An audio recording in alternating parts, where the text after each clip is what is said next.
Bienvenue sur LinguaWire français B1. Aujourd'hui, nous avons deux histoires. La première parle de la situation tendue à Ceuta et la seconde du bilan après une avalanche au Pakistan. Pour vous aider à comprendre cet épisode, retrouvez les transcriptions, les traductions en anglais et le vocabulaire expliqué sur linguawire.com.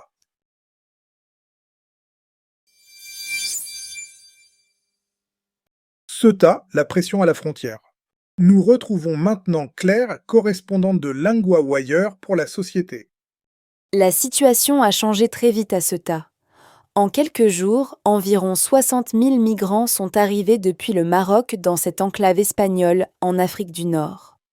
60 000, c'est énorme pour un si petit territoire. Qu'est-ce qui a déclenché ce mouvement?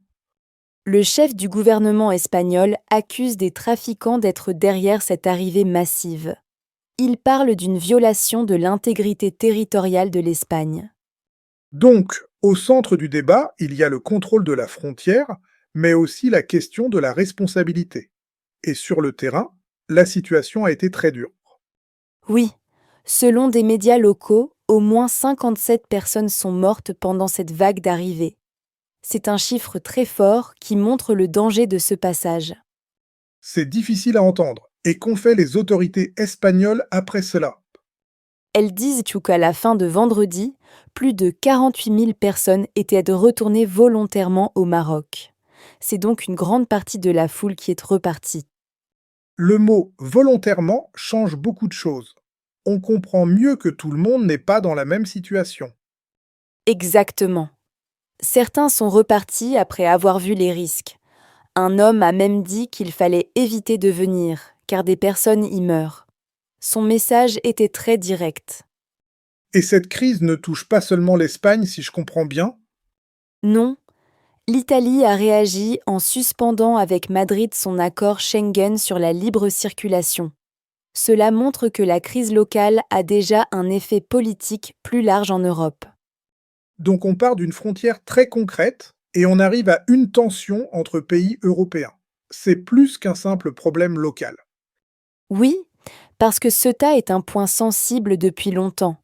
C'est l'une des rares frontières terrestres entre l'Union européenne et l'Afrique, et chaque crise prend vite une dimension diplomatique. Merci Claire. On voit bien ici le mélange entre drame humain, pression migratoire et réaction politique.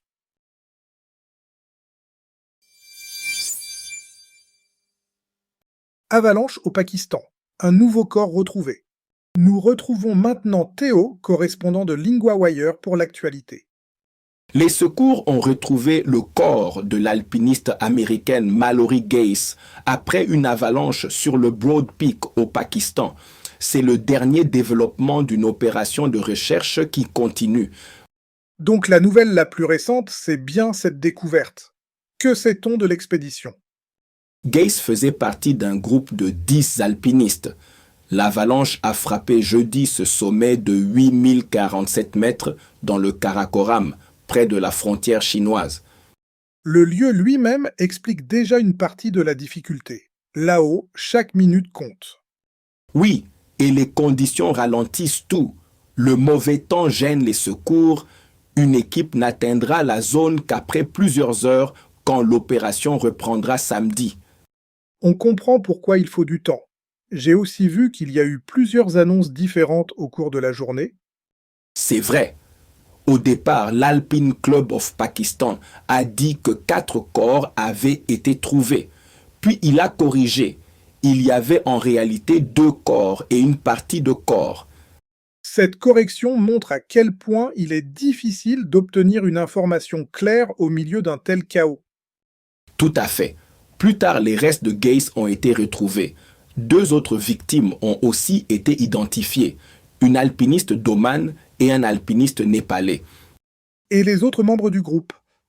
Plusieurs personnes ont été vues par des drones aériens, mais leur état reste inconnu.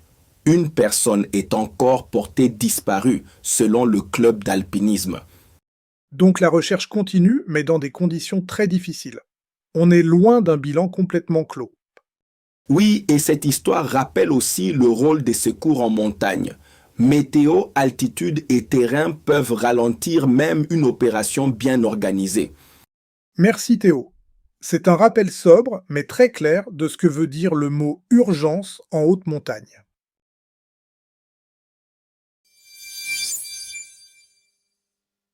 D'abord, 3 mots du premier sujet. Les trafiquants, des personnes qui font passer des gens illégalement ou qui exploitent une situation. Dans l'histoire, le chef du gouvernement espagnol parle de trafiquants derrière cette arrivée massive. Exemple. La police a arrêté des trafiquants près de la frontière. L'enclave, un territoire séparé du reste du pays et entouré par un autre pays ou par la mer. Dans l'histoire, Ceuta est une enclave espagnole en Afrique du Nord. Exemple. Cette ville est une enclave difficile à atteindre. La circulation, le fait de se déplacer d'un endroit à un autre. Dans l'histoire, on parle de la libre circulation entre l'Espagne et d'autres pays européens. Exemple, la circulation était très lente ce matin. Maintenant, un point de grammaire, accusé de. On utilise accusé de pour dire qu'on rend quelqu'un responsable de quelque chose sans dire que c'est prouvé. Exemple. Le chef du gouvernement espagnol accuse des trafiquants d'être derrière cette arrivée massive. Exemple. Certains habitants accusent la météo d'avoir rendu les secours plus lents. Répétez. Il accuse des trafiquants d'être derrière cette arrivée massive.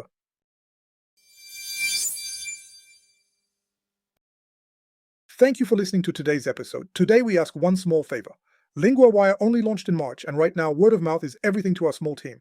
If you know someone who loves the news and wants to learn French or any of our 6 languages, send them this episode. It's the best way to help us grow and improve our service.